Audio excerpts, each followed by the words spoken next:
بسم الله الرحمن الرحيم، والصلاة والسلام على أشرف خلق الله أجمعين، سيدنا محمد وعلى آله وصحبه وسلم. عليك أفضل الصلاة والسلام يا حبيبي يا رسول الله. إن شاء الله بإذن الله النهاردة هنعمل أسرع وصفة فطار أو عشاء تنفع الاتنين بطريقة سهلة جدا سريعة ب3 مكونات بس، مش أكتر من كده. هنا عندي بطاطساية زي ما انتوا شايفين كبيرة، ما هياش صغيرة. ببدأ أقطعها بالطريقة دي، بعملها بصوا بخرطها ازاي، كأنك بتخرطي بصلاية.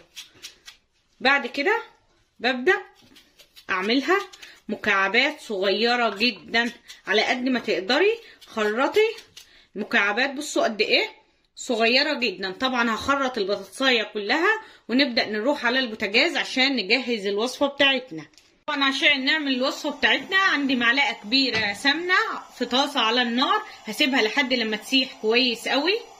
بعد ما السمنة سخنت معايا وساحت بالطريقة دي، ببدأ انزل عليها ببصلاية كبيرة فرماها خشن بالطريقة دي. ممكن تقطعي البصلاية على ايدك. وهبدأ دلوقتي اديلها لون ذهبي على نار عالية كده. البصلة زي ما انتوا شايفين خدت لون ذهبي معايا. على طول ببدأ انزل بالبطاطس اللي احنا قطعناها مكعبات صغيرة جدا بالطريقة دي، وابدأ اديلها تشويحة مع البصلة على النار. دلوقتي طبعا بعد ما اتشوحت شايفين كويس قوي، هنبدأ ننزل عليها بالتوابل. عندي هنا فلفل اسمر، عندي كمون، عندي كزبره، وهنزل بالملح واديلهم تشويحه بسرعه. وبعد كده بعد ما شوحنا التوابل بنبدا ننزل بالميه. وطبعا اول ما بتغلي على طول بروح مغطيه عليها، بهدي النار واغطي عليها واسيب البطاطس لحد لما تستوي معايا. خلاص هي غلت كده معايا. هبدأ دلوقتي اهدي النار على الاخر واحط كده الغطا عليها. لو عندك غطا اكبر تغطيه غطيها، المهم تهدي النار وتسيبيها لحد لما تستوي البطاطس معاكي. على بال ما البطاطس معانا تستوي عندي هنا 4 بيضات.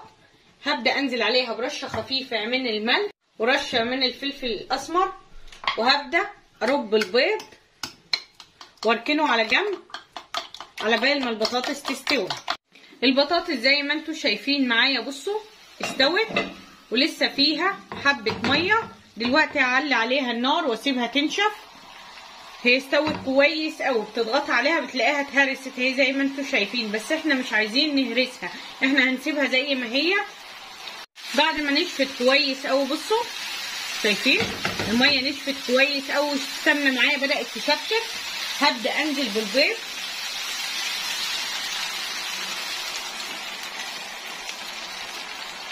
بالطريقة دي.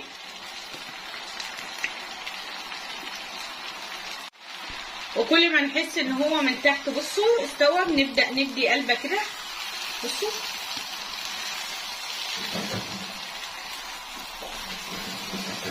ده بدل الشكشوكة، يعني لو مش متوفر عندك طماطم وفلفل الطريقة دي جميلة جدا وموفرة جدا. بسم الله ما شاء الله، من 4 بيضات بتعملي وجبة متكاملة تكفي كذا شخص، وطعمها والله العظيم جميل جدا. حاجة جديدة هتعجب اولادك، جربيها مش هتندمي خالص. طبعا هبدأ اديها تشويحة على نار عالية. في ناس ما بتحبش تسوي البيض قوي، بس انا ما بحبش البيض نص سوا، فبسويه كويس قوي على نار عالية بالطريقة دي. وكده الوصفة معانا خلصت وهنبدأ نقدمها مع بعض.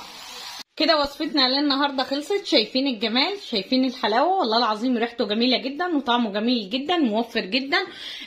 وصفه جديده ومختلفه هتحضريها لاولادك للفطار او العشاء. طعمها جميل جدا. لو حابه بعد ما البطاطس تستوي تضغطي عليها بالشوكه تهرسيها وبعد كده تنزلي بالبيض، برضو طعمها هيبقى جميل جدا. اتمنى بجد تكون وصفتي للنهارده عجبتكم. لو عجبتكم الوصفه لايك وشير للفيديو وصلوا على رسول الله.